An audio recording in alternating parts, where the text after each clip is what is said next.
હા પ્રભુ, આપના લેલાટે રુધિરની ધાર વસી રહી છે, તો લાવો હું આપને પાટો બાંધી.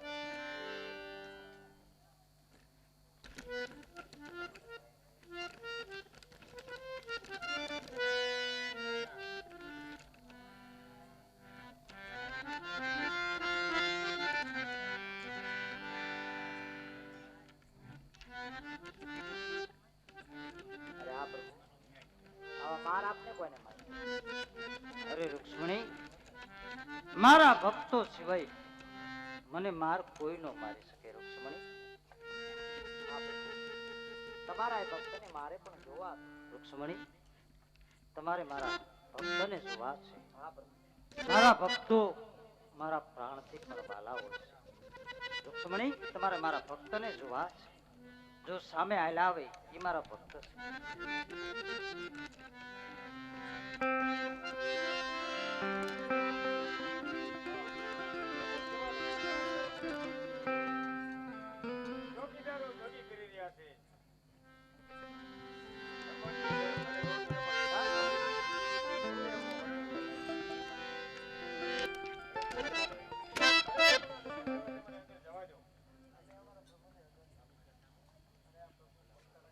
એમને આવા દો, એ મારા લાડીલા ભગત છે.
લાડીલો ભગત આવ્યો. પથ્થરની મૂર્તિ સામુ આજથી વિનંતી કરતા, પણ પથ્થરની મૂર્તિ ખોદી લાડુ નો જમે. ભક્તરાજ, ભક્તરાજ ભાવ વિભોર થઈ ગયા. જળ જમનાજીની ચારી પૂરી લાવ્યા હતા. પથ્થરની મૂર્તિ ચરણ લાંબા પણ ન કરે. ભક્તરાજ ક્રોધ સડવાથી જારીનો ઘા કર્યો. પથ્થરની મૂર્તિ ખંડક કરી નાખી. ત્યારે એ મૂર્તિમાં મેં પ્રાણ પૂર્યા હતા. એ કારણે આ પાટા બાજા છે. ભક્તરાજ, તમારા કપાળ ઉપર લાડુ અને જારીનો પ્રહાર કરનાર ગુનેગાર હું છું, મને માફ કરો. ભક્તોને માટે તો હું સદાય આધીન છું. ભક્તરાજ, પણ આટલી આટલી માં કષ્ટી બેઠીને તમારે આજ સુધી આવવાનું કારણ? તમારો તને પરમાર્થ માટે આ કષ્ટી ભોગવી રહ્યો છું. ભક્તરાજ, તમારા સ્વાર્થ અને પરમાર્થની વાત કરી મને જણાવો. વાહ પ્રભુ, આપ ત્રિલોકના નાથ યંતરયામી પરમાત્મા છો. બીજાના આત્મામાં શું રમી રહ્યો છે આપ જાણો છો, છતાં પ્રભુ તમે સવાલ કરો છો. અરે ભક્તરાજ, હું તમારા મુખે સાંભળવા માંગુ છું. સાંભળો પ્રભુ. પરમારથ એટલે અમારા વિસ્તારમાં ભૈરવા નામનો રાક્ષસ હાહાકાર મચાવી રહ્યો છે. હિન્દુ પાસે કબર પૂજા કરવામાં આવે છે. અને પ્રભુ, મૂંગા પ્રાણીની શું વાત કરું પ્રભુ, ગાયુંનો વધ થઈ ગયો. ભેરવાનો તો સહાર કરીશ, પણ તમારા સ્વાર્થની વાત કરી તો જણાવો. સવાર એટલે પ્રભુ, મારે સવાસેર માટીની ખોટ છે પ્રભુ, હું વાંચ્યો છું. ભક્તરાજ, એક અમરડાળીનું પુષ્પ આપો છો. પુષ્પને પારણામાં પધરાવી 9નો માસ સેવા કરજો.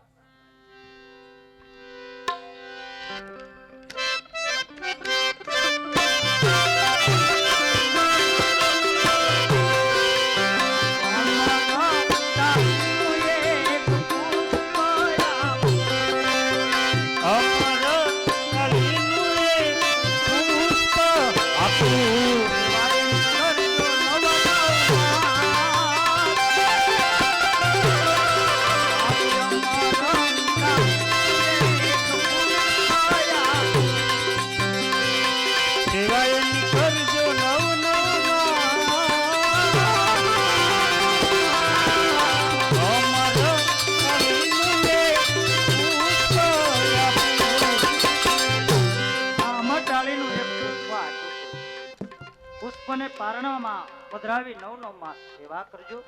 તમારા ઘરે પુત્રનો જન્મ થશે. ભક્તરાજ, કેમ ભક્તરાજ, હજી તમે અચકાવ છો? આવા પુત્ર માટે હું અહીંયા નથી આવ્યો. આવા પુત્રની મારે જરૂર નથી. જો તમારે પુત્ર આપવો હોય, જગમાં પૂજવા લાયક, નામ રોશન કરે એવા, તે પુત્ર રામ જેવા. આપ શું માગી રહ્યા છો ભક્તરાજ?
પારણામાં પધરાવજો, 9નો માસ સેવા કરજો.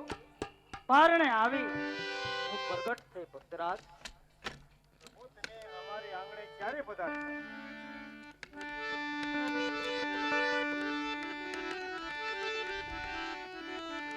આજ ઘુમા ઘુમને પગલી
તમે છઠ્ઠી ઉજવો, છઠ્ઠીના છઠ્ઠા દિવસે હું આવીશ.